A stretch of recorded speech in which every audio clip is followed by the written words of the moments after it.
దేవుని పిల్లలారా, ఈ సంవత్సరం అయిపోతుంది కదా! ఇది 9 నెలలు పూర్తయిపోయింది. 10వ నెల వచ్చేస్తుంది. జనవరిలో చేసిన వాగ్దానం ఇంకా నెరవేరలేదని చాలా మందికి సందేహం ఉంటది. అవునా? తప్పనిసరిగా సందేహం ఉండే ఉంటది. లేకుండా ఉండదు. ఎందుకు నెరవేరలేదు? ఈ వాగ్దానం చేశారు కదా దేవుడు. ఇలా చెప్పాడు గదా! ఈ వాగ్దానం మంచిదని నేను అనుకున్నాను కదా! ఎందుకు నెరవేరలేదు? సంవత్సరం అంతమైపోతుందే. మరలా క్రొత్త సంవత్సరం వచ్చేస్తుందే అని అనుకుంటున్నావా? చూడు, దేవుడు మనకి చేసిన వాగ్దానం నెరవేరాలంటే ముందు ఆయన ఏ మార్గంలో మనల్ని నడిపిస్తాడో అందులో నడవాలి. మీకో సంగతి చెప్తాను. దావీదు గారు గొర్రెలు కాసుకునేటప్పుడు దావీదు గారికి ఒక వాగ్దానం చేశాడు దేవుడు. ఏమని? రాజును చేస్తానని. అవునా? కానీ రాజు అవ్వలా ఫస్టే. గొలియాతునిచ్చాడు. ఫస్ట్ గొలియాతుని నిలబెట్టాడు. ముందు నువ్వు గొలియాతుని దాటిరా, అప్పుడు నీకు సింహాసనం ఉంటదన్నాడు. అవునా?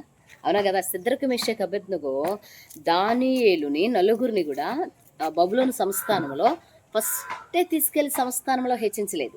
ఫస్టే తీసుకెళ్ళి దానియేలుని ఆ యొక్క బబులోను దేశానికి ప్రధానిగా చేయలేదు. ఫస్ట్ అగ్నిగుండం గుండా తీసుకెళ్ళాడు. సిద్రకు, మెషకు, అబేద్నెగోని సింహాల బోను గుండా తీసుకెళ్ళాడు. అప్పుడే ఉన్నతమైన స్థితి ఇచ్చాడు. ఎవరికైనా అంతే. ఎవరికైనా అంతే. యోసేపుకి కలొచ్చింది. ఏమని? 11 పనలు ఆయన పన నిలబడి ఉండగా చుట్టూ అంటే ఆయన నిలబడితే ఆయన అన్నదమ్ములు సాగిలపడినట్లుగా కలొచ్చింది. కానీ కల్లో దేవుడు అలా అన్నయ్యోళ్ళు గుంటలో వేసేస్తారని ఆ గుంట చూపించలా. పోతీఫరు జైల్లో వేసేస్తాడని జైలు చూపించలా యోసేపుకి. కల్లో కనపడలేని జరుగుతున్నాయి. అర్థమవుతుందా మీకు?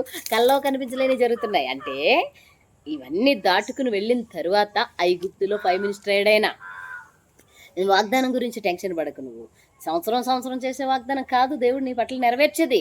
నువ్వు పుట్టినప్పుడే ఒక ప్రణాళిక నీ పట్ల ఆయన కలిగి ఉన్నాడు. అది నెరవేరుస్తాడు. నిరీక్షణ కలిగి, ప్రార్థనలోను, వాక్యములోను పట్టుదల కలిగి నిలబడు. నీవు తప్పనిసరిగా ఆశీర్వదింపబడతావు. Okay, price.